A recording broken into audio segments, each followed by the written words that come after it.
नमस्कार। इस वीडियो में हटे दनुज दल मिटे अमंगल कविता की व्याख्या हम देखने वाले हैं। कवि हुए नागार्जुन।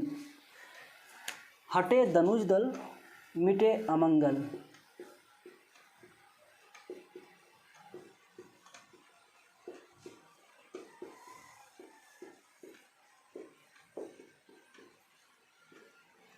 कवि नागार्जुन। ये प्रगतिवादी कवि रहे हैं और इनका जीवन काल 1911 से 1998 रहा है। बिहार की धरती से हुए। बिहार में एक गांव है सतलखा, यहाँ इनका जन्म है। सतलखा जो कि मधुबनी ज़िला में पड़ता है और यह मधुबनी है बिहार में। कवि इस कविता में स्वस्थ, सुखी और संपन्न समाज की कल्पना करते हैं, कामना करते हैं। और वह स्वस्थ, सुखी, संपन्न समाज का हो पाना कैसे संभव है वो अपनी इस कविता के शीर्षक में ही इंगित कर रहे हैं कि हटे दनुज दल मिटे अमंगल। दो शब्द है, एक तो दनुज और दूसरा अमंगल।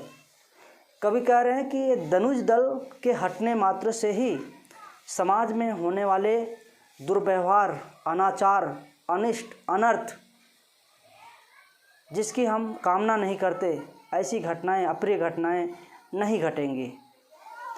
तो दनुज का अर्थ होता है दानव, राक्षस या असुर भी कह सकते हैं, असुर। और दल का मतलब तो होता है समूह, समूह। अमंगल का मतलब क्या होता है? अमंगल होता है, अमंगल का मतलब अनिष्ट, अनर्थ और अशुभ। वैसी घटनाएं जिसकी हम कामना नहीं करते, जो अप्रिय होती हैं। तो कवि कह रहे हैं हटे दनुज दल मिटे अमंगल। ये दनुज दल, दनुजों का समूह इस समाज से अगर हट जाते हैं तो समाज में होने वाली अप्रिय घटनाएं नहीं घटेंगी, अशुभ नहीं होगा, अमंगल नहीं होगा। तो दनुज तो पहले हुआ करते थे, राक्षस, असुर और दानव तो पहले थे, देवताओं के ज़माने की बात है। अभी इनका स्थान मानव ने ही ले रखा है।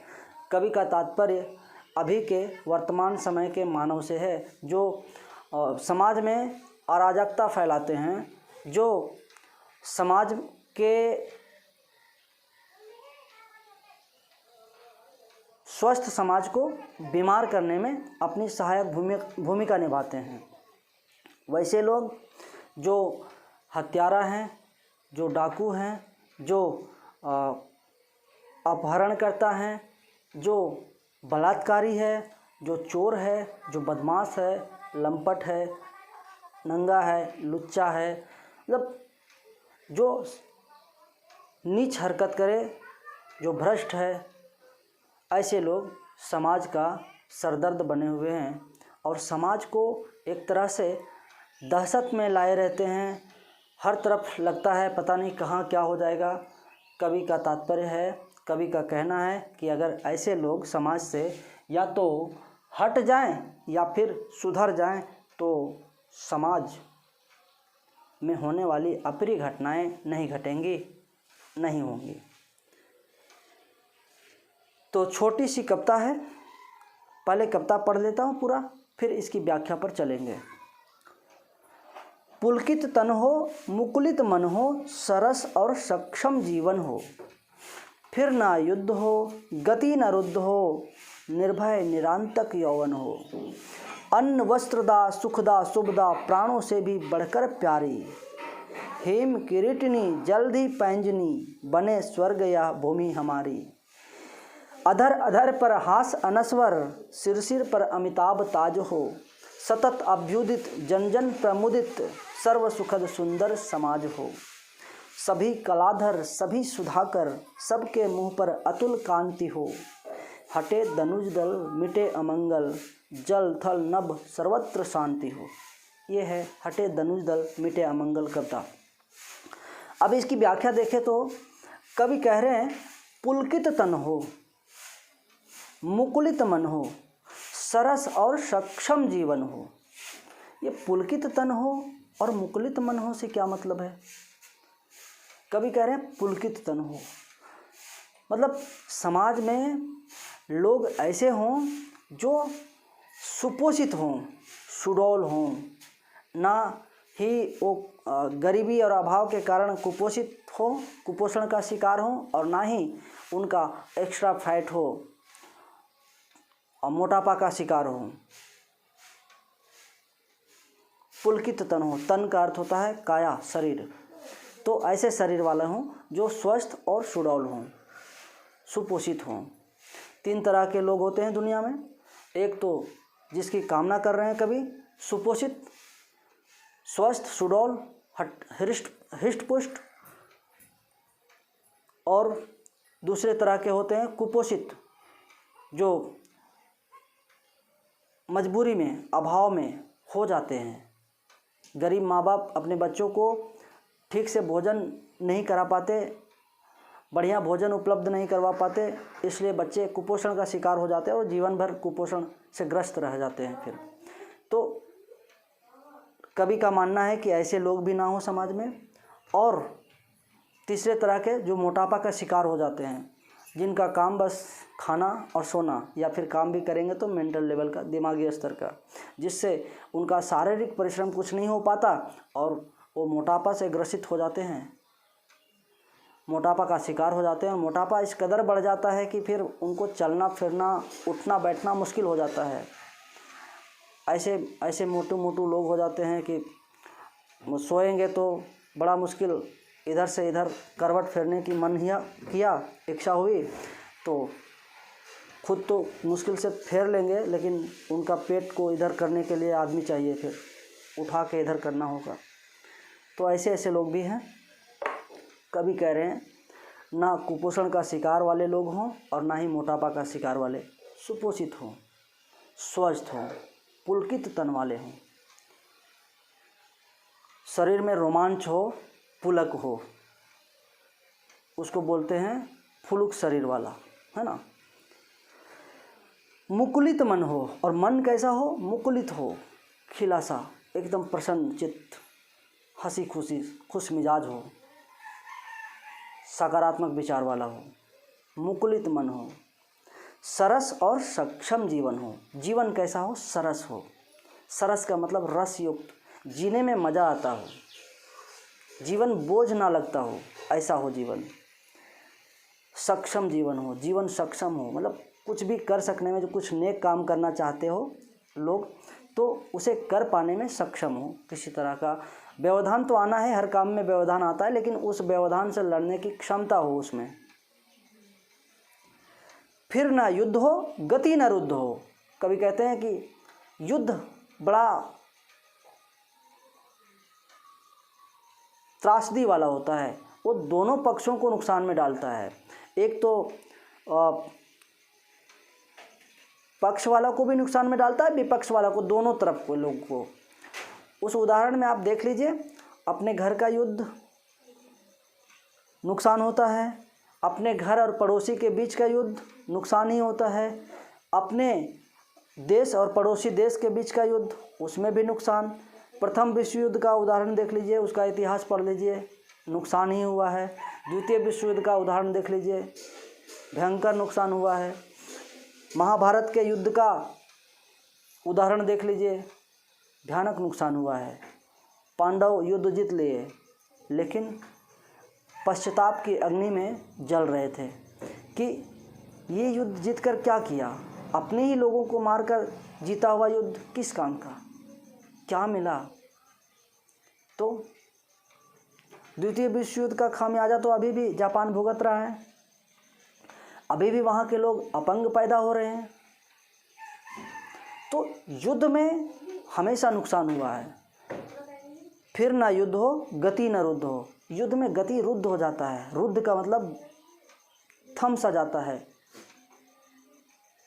विकास एकदम से मंद पड़ जाता है, चौपट हो जाता है अर्थव्यवस्था पूरी, और इंसान दाने दाने को तरसने लगता है। बड़ा विकट स्थिति आ जाता है, बहुत ही मुश्किल घड़ी का समय होता है वो युद्ध का समय। तो कवि को एक्सपीरियंस है कि युद्ध हमेशा तबाही लाया है, नुकसान ही किया है, वो दोनों पक्षों को नुकसान किया है। तो अगर समाज में स्वस्थ मानसिकता वाले लोग होंगे, सकारात्मक विचार वाले लोग होंगे, तो युद्ध ना ही होगा। समझदार लोग होंगे तो युद्ध नहीं करेंगे। कभी कह रहे हैं फिर ना युद्ध हो, गति न रुद्ध हो। न युद्ध होगा, न गति रुद्ध होगा, गति बाधित होगा, विकास थमेगा। निर्भय निरांतक यौवन हो, और यौवन ऐसा हो जो निर्भय मतलब भय रहित, किसी से कोई डर नहीं। और निरांतक का मतलब आतंक रहित, आतंकित ना हो, किसी दहशत से ग्रसित ना हो, एकदम फ्री माइंड हो, कोई टेंशन नहीं। जवानी अच्छी चीज़ है, लेकिन जवानी में लोग किसी को परेशान करे या खुद परेशान हो तो ये ठीक बात नहीं है। यौवन होना चाहिए निर्भय और निरांतक, ना दूसरे को परेशान करे और ना खुद परेशान हो। घर में क्या होता है, जब बेटी या बहनें बड़ी होने लगती हैं तो घर परिवार वालों को चिंता होने लगती है, और सिर्फ घर परिवार वालों को ही नहीं बल्कि उसे भी।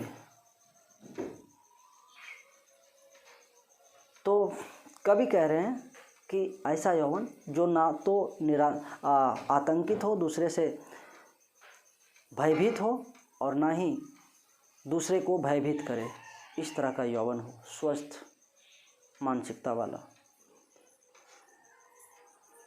आगे दूसरा पैराग्राफ में कवि कहते हैं, अन्न वस्त्रदा सुखदा सुविधा। अन्न और वस्त्र, सुखदा सुविधा, प्राणों से भी बढ़कर प्यारी। ये अन्न और वस्त्र जो जीवन की मूलभूत आवश्यकता है, अन्न के बिना जीवन की कल्पना नहीं कर सकते, और वस्त्र के बिना सभ्य मानव की कल्पना नहीं कर सकते। तो ये दोनों चीज़ें जो मूलभूत आवश्यकता है, ये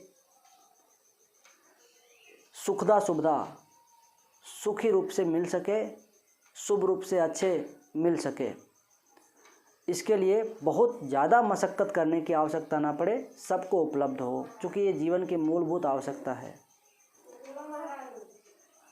प्राणों से भी बढ़कर प्यारी, ये हमें प्राणों से भी बढ़कर प्यारी है। हिम किरीटनी जल्द ही पैंजनी, बने स्वर्ग या भूमि हमारी। ये हिम किरीटनी भारत माता के लिए, भारत माँ के उत्तर दिशा में हिमालय, और हिमालय से ढका बर्फ़, हिम का अर्थ होता है बर्फ़, और किरीटनी का अर्थ होता है बर्फ़ रूपी मुकुट धारण करने वाली माँ भारती के संबोधन में, कि हिम रूपी मुकुट को धारण करने वाली भारत माँ, और जल्दी पैंजनी, जिसके पैर के नीचे जल्दी है, अर्थात समुद्र है, अथाह सागर है, हिंद महासागर, जो भारत माँ की चरण स्पर्श कर रही है, उसकी चरण पखार रही है। इस भारत माँ के बारे में कवि कह रहे हैं, हिम किरीटनी जल्दी पैंजनी, बने स्वर्ग या भूमि हमारी, या भूमि हमारी स्वर्ग बन जाए, हर तरह की सुख सुविधाएं यहाँ पे उपलब्ध हों, किसी को कोई परेशानी कष्ट ना हो, भारत में रहने वाले लोग स्वस्थ सुखी संपन्न हो जाएं, कवि की ऐसी कामना है। अधर अधर पर हास अनस्वर, सिर सिर पर अमिताभ ताज हो। अधर अधर, अधर होता है होठ के निचला हिस्सा, और अधर अधर पर हास अनस्वर, हास होता है हंसी, खुशी, मुस्कान, अनस्वर ना नाश होने वाला, ऐसी हंसी सबके अधरों पर हो जो कभी ना नाश होने वाला हो। और वो कब होगा? जब लोग सुखी संपन्न होंगे, तभी होगा। तो अधर अधर पर हास अनस्वर, सिर सिर पर अमिताभ ताज हो। सबके सिर पर अमिताभ ताज हो, मतलब सब लोग तेजस्वी हो, प्रतापी हो, बलशाली हो, विक्रमी हो। ऐसे लोगों की कामना है समाज में कवि का। सतत अभ्युदित जन जन प्रमुदित, सर्व सुखद सुंदर समाज हो। सतत, सतत का अर्थ होता है निरंतर, अभ्युदित, अभ्युदित का अर्थ होता है उत्थान भरना, विकास की पथ पर अग्रसर होना, आगे बढ़ना, विकास करना। जन जन, जन जन का मतलब लोग, लोग, प्रत्येक लोग, जन का मतलब लोग। प्रमुदित मतलब उल्लसित, हर्षित, प्रफुल्लित, प्रसन्न। सर्व सुखद सुंदर समाज हो, मतलब भारत माता के जितने भी सपूत हैं सब निरंतर विकास करते रहे, हमारा देश खूब आगे बढ़े, फले फूले, और जन जन प्रमुदित, यहाँ के प्रत्येक लोग प्रमुदित हों, हर्षित हों, प्रफुल्लित हों, आनंदित हों। सर्व सुखद सुंदर समाज हो, और समूचा समाज सुखी और संपन्न हो, सुंदर हो, किसी तरह की कोई भय, दहशत, कमी, डर ना हो, सुखी संपन्न हो लोग। अंतिम पैराग्राफ में कवि कहते हैं सभी कलाधर सभी सुधाकर। सब, कलाधर का अर्थ होता है कलाओं के ज्ञाता, मतलब सबको कुछ ना कुछ आता हो, कलाओं के ज्ञाता हों। कोई नृत्य में हो, कोई संगीत में हो, कोई कुछ हो, कोई कुछ हो, कोई कवि हो, कोई लेखक हो, कोई साहित्यकार हो, हर क्षेत्र में लोग हों। सभी कलाधर सभी सुधाकर, सभी सुधाकर हों। सुधाकर कहते हैं चंद्रमा को। चंद्रमा जिस तरह से शीतलता प्रदान करता है, चांदनी रात हमें बहुत सुखद महसूस होती है, जो हमें रोशनी देती है और उस रोशनी में शीतलता प्रदान करती है, हमें बहुत सुखद लगता है। ठीक इसी प्रकार के यहाँ के लोग हों जो कलाओं के धारण करने वाले हों, कलाओं के ज्ञाता हों, कलाकार हों, जो हमें अपनी कलाओं से मोहित करे। कोई नृत्य से, कोई संगीत से, कोई चित्रकारी से, कोई कुछ से, कोई कुछ से, हर कलाओं में ये लोग, यहाँ के लोग निपुण हों। समाज के हर लोग कुछ ना कुछ आता हो और उस कला से लोगों का मनोरंजन कर सकने के योग्य हों। तो सभी कलाधर सभी सुधाकर, सबके मुंह पर अतुल कांति, और सबके मुंह पर अतुल कांति हो। अतुल का मतलब जिसकी तुलना नहीं की जा सकती, और कांति का मतलब चमक, आभा। तो प्रत्येक लोगों के मुंह पर चमक हो, आभा हो, हंसी खुशी का। और ये कब संभव है? तो कवि कहते हैं हटे धनुष दल मिटे अमंगल। ये धनुष दल या तो सुधर जाएंगे या फिर ये मिट जाएंगे, हट जाएंगे समाज से, तभी संभव है इस तरह की कल्पना, अन्यथा ये बीमार करते रहेंगे समाज को। जल थल नभ सर्वत्र शांति हो। जल में भी ऐसे लोग अगर हट जाते हैं तो फिर जल में जो छोटी मछलियाँ होती हैं वो भी आतंकित रहती हैं कि कहाँ से बड़ी मछली आगे निकल जाए। तो जल थल में रहने वाले जीव जंतु, मनुष्य, ये भी आतंकित हैं ऐसे धनुजों से। और नभ, आकाश में उड़ने वाले पक्षियाँ भी आतंकित हैं अपने से बड़े पक्षी या कुछ अन्य जीवों से। तो ये सभी निरातंकित हो जाएंगे। सभी, हर जगह जल थल नभ सर्वत्र शांति हो, सब जगह शांति हो, ऐसी कवि की कामना है। तो निष्कर्ष रूप में अगर देखें तो कवि की इस कविता में यही कामना है कि ये धनुज रूपी मानव समाज में बसने वाले लोग जो समाज को खोखला कर रहे हैं, जो समाज को भ्रष्ट कर रहे हैं, जो समाज को पतन की दिशा में ले जा रहे हैं,